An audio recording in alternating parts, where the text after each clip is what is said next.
Jack Crawford sent a trainee to me. Yes, I'm a student. I'm here to learn from you. Maybe you can decide for yourself whether or not I'm qualified enough to do that. Yay! Serial killers! One of the things that consoles us when we read horror fiction is that we can put the book down and walk away saying, phew, thank God that monster's not real. Something many people must still do while reading The Silence of the Lambs by Thomas Harris. Well, today, we want to give you a top 10 list that reassures you that while Hannibal Lecter may be fiction, there are many like him who were not. Hey everyone, it's Rachel Fisher once again here to review our top 10 list of real people scarier than Hannibal Lecter. Number 10, Jack the Ripper. Starting off number 10 with one of the most infamous murderers in history, Jack. Jack the Ripper plagued the minds of investigators for centuries, actually. He committed 5 gruesome murders in 1888 in and around London's Whitechapel area. He taunted police with mysterious letters and has been the hot topic of news stories for over 120 years. Some believe he was part of a conspiracy to do with Queen Victoria, others that he was just simply an insane man. Part of the reason he was so terrifying is that beyond the regular murders, it was more sociopathic and hateful than anyone could understand at the time. I mentioned in a video a while back that they may have solved who the murderer was in 2019.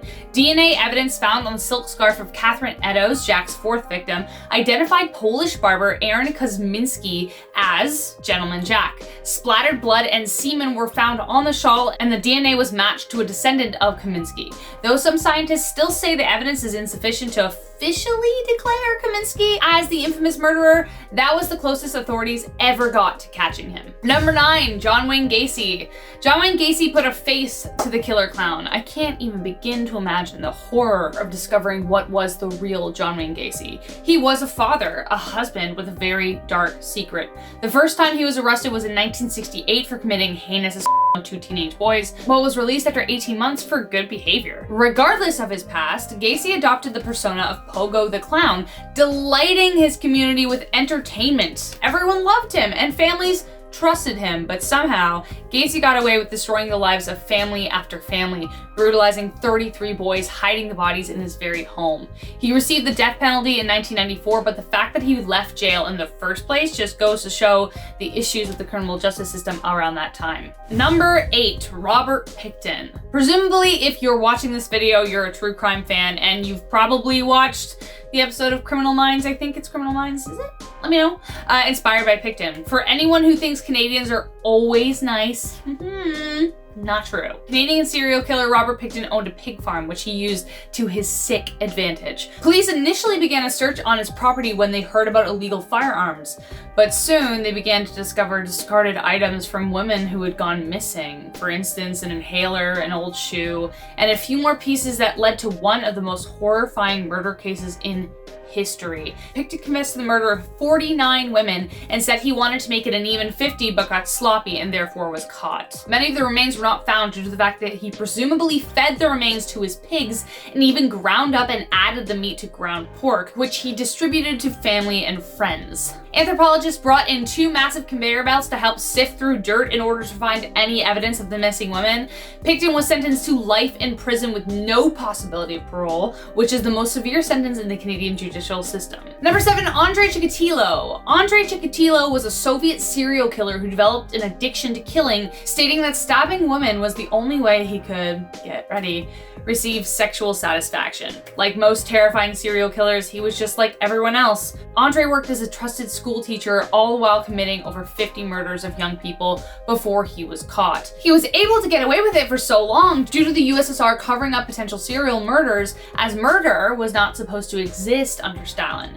At the time of his birth, Stalin's agricultural policies caused widespread hardship and famine. His early childhood was affected by this, and not only that, Andrei was believed to have suffered from water on the brain at birth, causing him to get frequent UTIs and often wet his bed. He was often the subject of bullying due to the fact that his father was captured during World War II and was ridiculed for his cowardice. Though we can be sympathetic towards his childhood upbringing, we cannot be towards his crimes. He was a truly awful man, and Andrei was arrested in the 1990s and sentenced to death. Number 6, the Green River Killer. Like Pickton, Gary Ridgway was convicted of 49 murders. However, those are only the confirmed confirmed cases. Evidence suggests that the number is over 75. The Green River Killer is one of America's most prolific killers because of that reason. During the 1980s to 1990s, women were warned to stay away from Route 99, South King County, Washington, but still, the stretch was often occupied by runaways and prostitutes, and those that didn't pay attention to the warnings often paid the price. He is one of the reasons parents tell their children not to help someone who's looking for their lost dog or have candy in their truck. Gary would lure women by showing them a picture of his son before strangling them in his home and then moving them towards a forest location.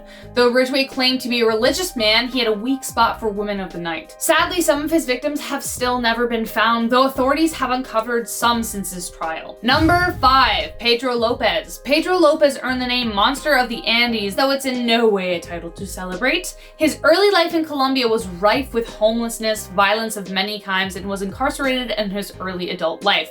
But he should have never been let go. His crime spanned across Colombia, Ecuador, and Peru. Pedro was convicted of killing 110 young women, though the estimate is over 300. It seems that Pedro's crimes could have ceased a lot sooner than they did. In the 1970s, he was caught by the Ayacucho community when he attempted to kidnap a young girl. They were going to submit him to tribal law and bury him alive until a Western missionary convinced them that he should be handed over to the Peruvian police. He was then deported back to Colombia, where his crimes began again.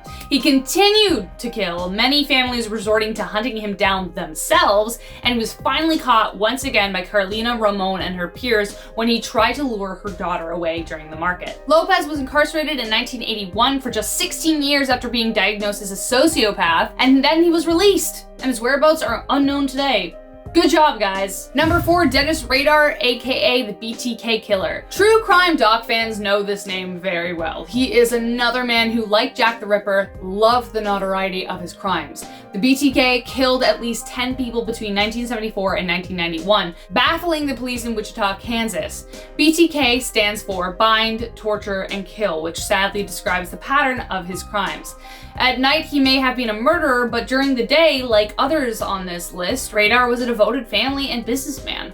After killing his last victim in 1991, Rader went off the map, baffling police even more, making them think he had disappeared. But then, in 2004, around the anniversary of the Otero family, he resurfaced, sending more clues to police, literally handing them proof on a floppy disk that led them to his church. It still wasn't until 2005 he was finally arrested and given 10 life sentences to be served in El Dorado Correctional Facility, and he's still there. Stay there, buddy. Number 3, Richard Trenton Chase, also known as the Vampire Killer of Sacramento, and you can already start to guess why. Chase claims 6 known victims during his life of crime and was a devoted cannibal. He was infamous for drinking the blood of his victims, even mixing it with Coca-Cola at times. Ugh.